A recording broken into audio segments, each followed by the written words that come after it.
আসসালামু আলাইকুম রহমতুল্লাহি বারকাতুহ। শ্রদ্ধেয় স্নেহের ভাই সব ও মা বোনেরা,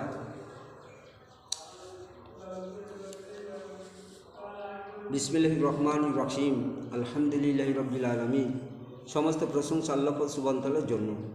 এখন যে আমার এই চ্যানেলটার নাম হলো মানবতা সরল পথ, আর 104 নম্বর ভিডিওতে যে যে ইংরেজি বক্তৃতা রাখা হয়েছিল তার বাংলা সারাংশটা এখানে সন্নিবেশিত হচ্ছে। সেটা হলো এটা আল্লাহ পাক সুবহানাহু ওয়া তাআলা একটা জান্নাতের সার্টিফিকেট দিয়েছেন। যদি আমরা আল্লাহ পাক সুবহানাহু ওয়া তাআলা যে কথা বলেছেন এই মতো যদি আমরা চলতে পারি, তো মৃত্যুর পরে পরিবার জীবন শান্তিতে থাকা আমাদের জন্য আসান হবে।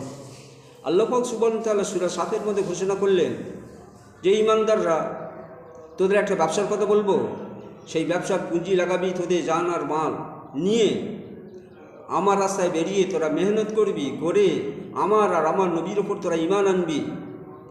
এটা তোদের জন্য একটা খুব মূল্যবান সম্পদ।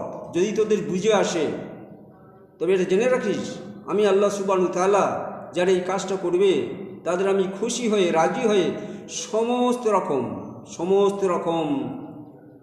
সব গোনা মাফ করে দেবো, দিয়ে সারা দুনিয়ার অধিকাংশ মানুষের যে আকাঙ্ক্ষা জান্নাতুল ফেরদাউস, সেই জান্নাতুল ফেরদাউস আমি দেবো। তো আল্লাহ পাক সুবহানাহু ওয়া তাআলা এই ঘোষণা আমাদের কাছে করলেন। আল্লাহ পাকের এই ওয়াদার উপর ইকিন রেখে আমরা সবাই কলমা দাওয়াতে মেহনত করব ইনশাআল্লাহ।